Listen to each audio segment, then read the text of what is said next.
What's up guys, welcome to another video. So I'm going to review a game I just bought on the PlayStation Store a while ago, not really that far, called Prismatic Solid. It gets on sale a lot. It's a shoot 'em up or bullet hell shooter, I'm not sure what the difference is, but anyway, it's a niche little game that I really want to try, and I found the art style appealing, so I give it a try. It's not really that popular because I can't really seem to find much information about it, and I can't even tell what platforms it's on, because as far as I know, it's on PlayStation 4 only, and it's not on PC. I heard it's on Xbox 360 as well, but I can't seem to find that page for it. So now that it's an unpopular game, is this a hidden gem, or should it have just kept forgotten? Now let's find out. Prismatic Solid is a shoot 'em up or bullet hell. Sorry, I'm just gonna call it shoot 'em up. Anyway, it's a shoot 'em up game. It's an old school kind of shoot 'em up game where the main goal is to get as much score as possible. The 3 art style is very appealing. There's no story here, so don't expect it if you're into story-driven games. There are basically 6 stages. Each stage ends with a boss fight, and the bosses are pretty cool actually. Now let's talk about the weapons. There are 6 types of weapons you can use in the game. Homing, as its name says, any weapon you shoot will go follow the enemies. Of course, the more enemies you have, the harder it will be for them to follow them. The bullets that you shoot will keep spreading in front of you quickly. This is great for many enemies, in front of you at least. Three-way, the bullets you shoot are spread into 3 parts. They all follow the same pattern this way, but they're stronger this way as well. And rainbow, they shoot a rainbow line. It kinda looks like those DNA thingies, but anyway, they shoot a weird rainbow line that's basically very strong. However, they only go one way. Shower, the bullets are strong, but they go everywhere around you, in front of you. Split, this is where the bullets keep splitting. It starts with 1 bullet, then 2, then 3, and so on. And last but not least, snow. The bullets are weak and won't go far, but they shoot everywhere. These are very great for being a shield for you. You may have noticed, but some of them are stronger than the others. However, each comes with an advantage, as the shield that you have can vary depending on the power-up. For example, in 3-way, the shield will only protect you from behind, and same goes for rainbow. However, in something like snow, the shield will protect you fully. What are the shields, you ask? They're obviously to protect you. How do you get them? That's a different story.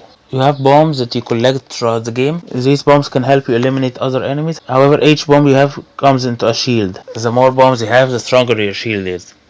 You got 3 types of bombs. All of them vary on how you kill enemies. Different kinds of bombs can make a different kind of shield, so be on the lookout for that. Now, bombs wise, they're not that different, and they all help in killing the enemies. That's what the main goal is. The bombs all kill the enemies, so there's not really much of an issue on how to do it. And the bombs will help you kill your enemy no matter what, so it doesn't matter what kind of bomb you have. What matters is how you have it because of the shields. As I mentioned, each bomb will make a different kind of shield. The shields also can help in killing enemies, as they can hurt them as well. All weapons, as far as enemies go, all weapons can kill them. No enemy is immune to any kind of weapon. However, some weapons of course will kill enemies stronger or faster, and some will just kill them normally. As I mentioned, there are 6 levels. However, the campaign itself ends with the 5th level. The 6th level is basically called an extra stage. You need to unlock it first in order to reach that level.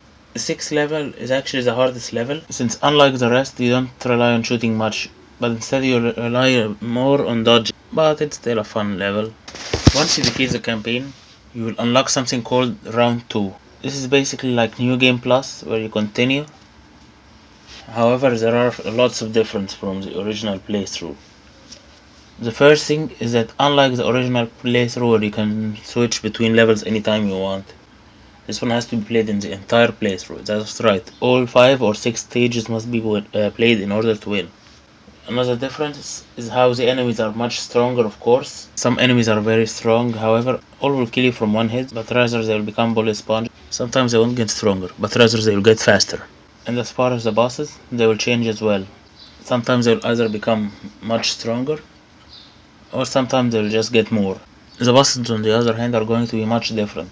It varies based on the boss. Some will get stronger, and some will get weaker, and some will be just more. It depends. For example, the first boss, you'll get 2 of them instead of 1, while the third boss will be much stronger, and the bombs that you collect will be random. There are 3 different types of bombs like I said. However, in round 2, the bombs that you collect are now going to be random. There are 3 types of bombs and each vary based on how you collect them and what they do and so on. Each have their own color depending on what you collect. However, in round 2, they will be flashing and suddenly change color before you collect them, so be on the lookout for that. Stage 6, the extra stage, is the only stage that will never change no matter what. It will be the same regardless of which playthrough you're playing. However, the bombs will still be randomized as well. And that's it for round 2.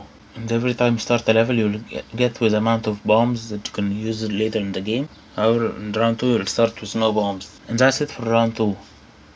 After that, once you defeat it, you will get round 3, which is pretty much the same as round 2, but slightly harder. Like, for example, the first boss will be 3 instead of 2, and so on. You will not find anything new here. And once you actually defeat round 3, you will unlock an endless mode called Endless Polihera. This is where you fight against the fifth boss, Endless, and you try to get the highest score possible. Once you defeat it, it will respawn again, and so on until you die. And that's it, that's really all the game has to offer. There's also the achievements and trophies, but that's it. From what everybody has said, this game doesn't really have much content, and I do agree. It does rely on old school type. It's an old school kind of shooter where you have to play to get the highest score and so on. However, it does have a bit of too much old school, I guess, since it relies so much on trial and error. I really mean a lot of trial and error. So be on the lookout for that. Overall, I honestly enjoyed this game. The soundtrack might not be the best thing. It sounds like generic techno music, but it's still enjoyable, I guess. But even then, gameplay, it's still fun. I got it for a cheap price. You'll find it on sale a lot. It's something that I should really recommend a little. Getting the high score is actually satisfying to watch.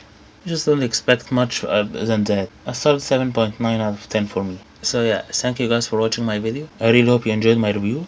And if you do, please like and subscribe. And I'll see you guys next time for more.